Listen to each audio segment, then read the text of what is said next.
ఉంటుంది. అలాంటి హైపరాది గారు ఇక్కడ విచ్చేసినందుకు మనస్ఫూర్తిగా వారికి నా హృదయపూర్వక నమస్కారాలు, ధన్యవాదాలు.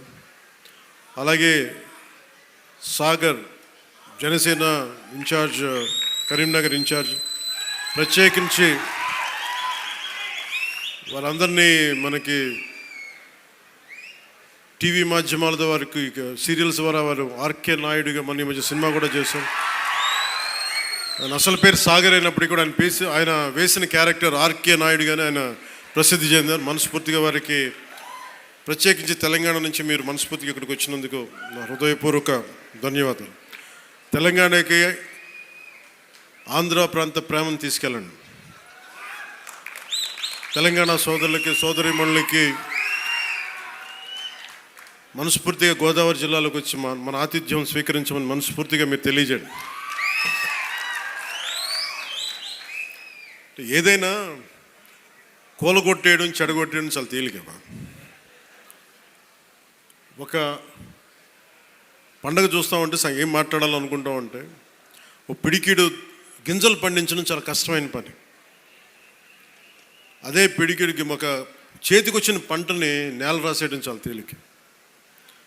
ఒక అలయన్స్ని నిర్మించడం చాలా కష్టం. అందరినీ ఏకతాటిపైన తీసుకురావడం చాలా కష్టం. కేంద్ర నాయకత్వం దగ్గర నుంచి రాష్ట్ర నాయకత్వం ఎంత కష్టపడి పట్టుకెళ్తుంటే దాన్ని చెడగొట్టడం చాలా తేలిక, చాలా తేలిక. సంక్రాంతి మనం చెప్తుంది ఏంటంటే, ఒక చేతికి ఒక కష్టపడి సంవత్సరం, ఒక 6 నెలలు కష్టపడి, 4 నెలలు కష్టపడి పంట చేతికి వస్తే ఆనందం తాలూకు నిదర్శనమే సంక్రాంతి పండగ.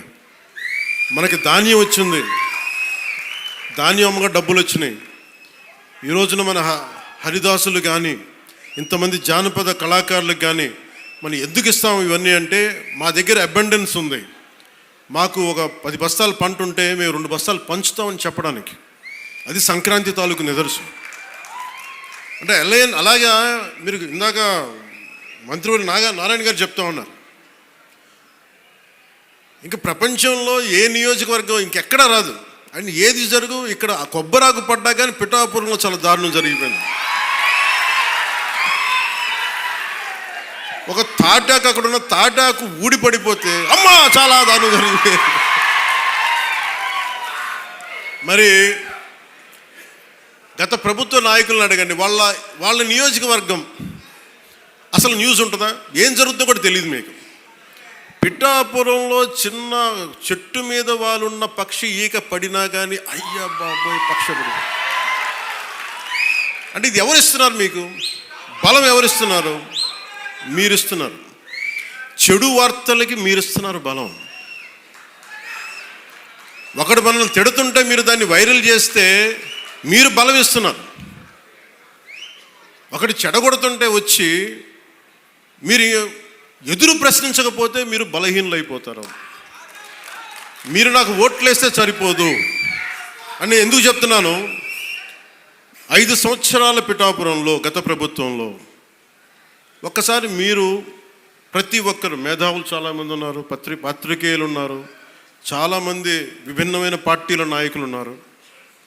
ఈ గత 5 సంవత్సరాల కాలంలో ఎన్ని కోట్లు ఖర్చు పెట్టారో ఒకసారి అడగమని చెప్పాను. నువ్వు పేరంటాలకి రాలేదు, పబ్బాలకి రాలేదంటే,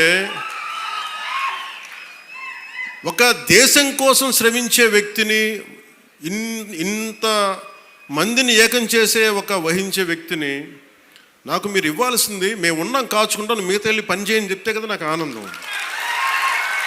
అలా కాకుండా వచ్చి నేను వ్యవస్థని బలోపేతం చేయడానికి వచ్చాను. అంటే నా అవసరం లేని నిజమైన నాయకత్వం ఏంటి? నాయకుడు అవసరం లేకుండా పనులు జరిగిపోవాలి సింగపూర్ లాగా. అది కదా అభివృద్ధి అంటే. ఏ పని కావాలన్నా ఎమ్మెల్యే గారి ఇంటికి వెళ్తే కానీ పనులు అవ్వండి, అట్లా అంటే అది అభివృద్ధి కానట్టే కదా లెక్క. అంటే గత ప్రభుత్వంలో మీరు ఎంత ఖర్చు పెట్టారో ఒకసారి చూడండి. నేను గత ఏడాది 308 కోట్లతోటి పిఠాపురం అభివృద్ధికి మనం ఖర్చు పెట్టాం, మీరు చూడండి. అలాగే ఇప్పుడు 200, అది దాదాపు 60-70% పనులు అవుతున్నాయి, అయిపోయినాయి. ఇంకా 30% మిగిలినాయి. ప్రాబబ్లీ టార్గెట్ ఇచ్చింది మార్చికి అయిపోవాలి. ఇప్పుడు మనం 211 కోట్లతోటి అదనపు అభివృద్ధి కోసం మనం ముందుకు తీసుకెళ్తాం. అంటే ఇది 26 కోట్లతోటి ప్రారంభమైనవి, మన పని పూర్తయినవి, ప్రారంభోత్సవాలు చేశాం. మీరు అడగాల్సింది గత ప్రభుత్వ నాయకులను వచ్చి, వాళ్ళు వారి పాలనలో ఏం చేశారని అడగాలి. వాళ్ళు తిమ్మేశారు అని చెప్పి నేను ఏం చెప్పాను, నా దగ్గర ఛానల్స్ లేవు. నేను లాస్ట్ టైం చెప్పాను, ఎలక్షన్ టైంలో 2016-17 టైం నుంచి మొన్న దాకా ఏం చెప్పాను, నాకు ఛానల్స్ లేవు. మీరే నా గళవ, నా జన సైనికులకి, మా వీర మహిళలకి చెప్పాను, మీరే నా బలం. నాయకులకు ఒకసారి ఇష్టపడి రావచ్చు, ఒకసారి ఇష్టపడి వెళ్ళిపోవచ్చు, కానీ నా గుండెల్లో ఉన్నది మీరు నిరంతరంగా నాది ఉంటారు, నాకు తెలుసు. నాకు ఇది మీరు బయట నుంచి వచ్చి దేనికి పడినా సరే, ఒక స్కూల్లో 2 చిన్నపిల్లలు కొట్టుకున్నా దాన్ని మీరు గొడవ చేసేద్దాం అనుకుంటే నేను ఏం చెప్పను దానికి. మీరు అక్కడ పులివెందులు అక్కడ వాళ్ళ సొంత బాబాయ్ గారిని చంపినా కానీ అది న్యూస్ కాదు. ఇక్కడ ఇద్దరు బిడ్డలు ఉట్టినే కొట్టుకుంటాం, స్కూల్లో కొట్టుకోరా. నాయకులే కొట్టుకుంటున్నప్పుడు స్కూల్లో చిన్నపిల్లలు ఎందుకు మాట అనుకోరు? పెద్ద స్థాయి ఆలోచన పరిధుల నాయకులే మాట అనుకున్నప్పుడు చిన్నపిల్లలు ఏదో అనుకుంటారు, దాని కులాలు పట్టుకొచ్చేస్తాం. మరి ఇదే మీరు అడగాల్సిన ప్రశ్న. మన జనసేన నాయకులు కూడా చెప్తున్నా, కూటమి నాయకులు కూడా చెప్తున్నా, పనిచేసే నాయకులు మీరు వెన్నంటి ఉండకపోతే, ఎలక్షన్లు అయిపోయింది మా పని అయిపోయింది అంటే, నేను నిజంగా అలా అనుకుని ఉంటే ఈ రోజున మీకు ఉప్పాడ ప్రొటెక్షన్ వాళ్ళు ముందుకు వెళ్ళదు చెప్తాను. మీరు ఇన్ని సంవత్సరాలు ఉన్నారు, ఎవరు తీసుకెళ్ళారు చెప్పండి. ఈజీగా మాట్లాడి సరిపోదు, అక్కడ నువ్వు కన్విన్స్ చేయాలి. ఎందుకని 100 ప్రాజెక్టులు ఉంటాయి స్టేట్ గవర్నమెంట్, ప్రయారిటీస్ ఎందుకు చేయాలి?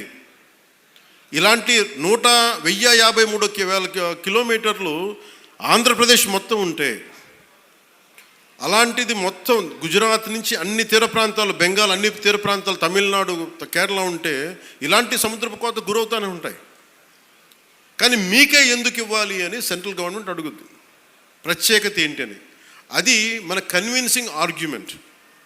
ఎందుకు పనిచేస్తే, నువ్వు దేశ నిర్మాణం కోసం పనిచేసేవాడివి, మనుషుల్ని విడగొట్టేవాడివి కాదు, నిలబెట్టేవాడివి, అండగా ఉండేవాడివి.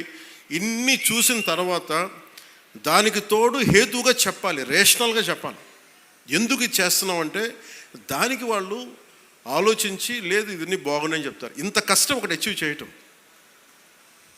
1 కోటి రూపాయలు మీరు చాలాసేపు ఈ మధ్యన చూస్తున్నారు. డోలీ ప్రాంతాల్లో పిఎం జన్మన్ పథకం కింద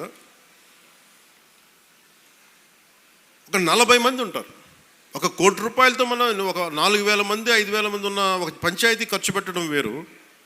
కేవలం 40 మంది ఉండే ఒక ట్రైబల్ పంచాయతీ ట్రైబల్ గ్రామానికి, ఒక చిన్న కుగ్రామానికి పెట్టడం చాలా కష్టం. దానికి ప్రత్యేకించి మన జేబులో డబ్బులు ఇట్లా కేంద్రం తాలూకు పాలసీ ఉంది, పథకం ఉంది, దానిని పెద్ద మనసుతో ఖర్చు పెట్టాలంతే. నేను చేస్తుంది అదే, కుంచుకుపోవట్ల పెద్ద మనసుతో చేస్తాం. అందువల్ల డోలీ మోతలు అంటే మనకు కనీసం కరెంటు ఉంది, కరెంటు లేని గ్రామం ఒకటి అలలాడుతుంటే ఒక్క మాట మన జన సైనికులు కానీ మనం పంపిస్తే ఆ గ్రామానికి కరెంట్ వచ్చింది 70 ఇన్ని సంవత్సరాలు.